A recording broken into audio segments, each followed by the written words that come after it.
Happy Raj 2026ல தமிழ்ல release ஆன ஒரு romantical comedy drama movie. Emotional டிராமாவை எடுத்து பிரசென்ட் பண்ணிட்டாங்கிறத இந்த படம் பார்க்கும் உங்களால புரிஞ்சுக்க முடியும்.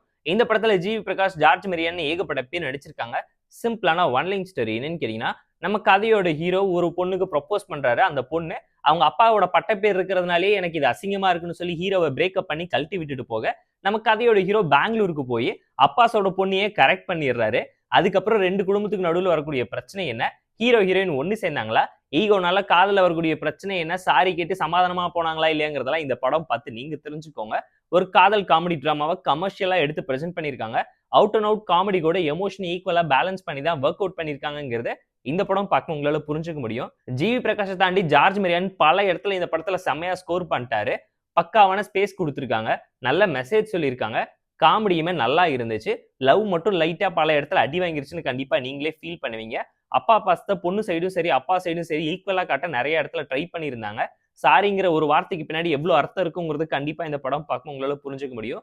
ஈகோ இல்லாம ஏன் வாழணும்னு சொல்றாங்கிறத வச்சு பல இடத்துல இவங்க அட்வைஸ் பண்ணிட்டாலும் பூமர்னு உங்களையே சொல்ல வைக்கிற அளவுக்கு பல இடத்துல கிரிஞ்சு மீட்டர்ல அம்மா ஆங்கிள் காட்டினது மட்டும் படத்துல லைட்டா அடி வாங்கியிருக்குங்கிறத இந்த படம் பார்க்கும் உங்களாலேயே புரிஞ்சுக்க முடியும். கல்ச்சருக்கு அடாப்ட் ஆகுறோங்கிறத தாண்டி நம்ம கல்ச்சருக்கு நம்ம ஏன் இன்னும் அடாப்ட் ஆகாம இருக்கோங்கிற கேள்விக்கு அழகான பதில் கிடைக்கும்னு தான் சொல்லுவேன். பெர்ஃபார்மன்ஸை பொறுத்தவரைக்கும் எல்லாருமே செம்மையா ஸ்கோர் பண்ணிட்டாங்க.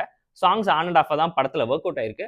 பட் பேக்ரவுண்ட் ஸ்கோரிங் பல சீன்ஸ் எலிவேட் பண்ணி காட்டியிருக்கு. இன்டர்வல் சீனு, கிளைமேக்ஸ், செகண்ட் ஹாஃப்ல வீட்டில் நடக்கக்கூடிய போர்ஷன்ஸ் எல்லாமே நீட்டா இருந்துச்சு. கமர்ஷியல் கலந்து 80% சூப்பரா பிரசென்ட் பண்ணிட்டாங்க. சிச்சுவேஷனல் காமெடி தான். பர்சன்ஸை பொறுத்து காமெடி வேரி ஆகுங்கிறது கண்டிப்பா இந்த படம் பார்க்க உங்களால புரிஞ்சுக்க முடியும்.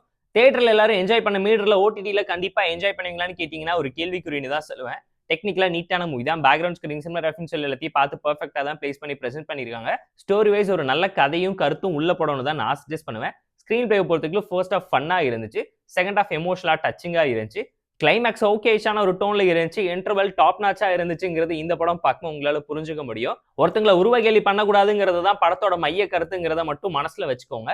படத்துல ஒரு சில விஷயம் ஆன் அண்ட் ஆஃபா தான் ஒர்க் அவுட் ஆயிருக்கு. படத்துல ஒரு சில ஃபிளாஸ் இருந்தாலும் ஃப்ளோவை இந்த இடத்துல அஃபெக்ட் பண்ணலங்கிறனால ஃபேமிலி அண்ட் ஃப்ரெண்ட்ஸ் கூட பார்த்து என்ஜாய் பண்ற மாதிரியான ஒரு நல்ல மூவி. அப்பா பாசத்தை திணிச்சு ஃபாதர்ஸ் டேக்காக படம் எடுத்தீங்களான்னு கண்டிப்பா பல பேர் இந்த படத்தை பார்த்து கொஸ்டின் பண்ணுவாங்கன்னு தான் சொல்லுவேன். இந்த ஹாப்பி ராஜ் எமோஷனல் ராஜா பல இடத்துல உங்களை டச் பண்ணி ஃபீல் பண்ண வச்சிருன்னு தான் சொல்றேன். இந்த ஹாப்பி ராஜ் மூவிக்கு நம்ம தரக்கூடிய ரேட்டிங் எவ்வளோன்னு கேட்டீங்கன்னா 6.6 அவுட் ஆஃப் 10. இந்த ரிவ்யூஸ் உங்களுக்கு பிடிச்சிருந்தா இந்த வீடியோ லைக் பண்ணி, கமெண்ட், ஷேர் பண்ணி, சப்ஸ்கிரைப் பண்ணி சப்போர்ட் பண்ணுங்க. Tata bye, see you on love you all.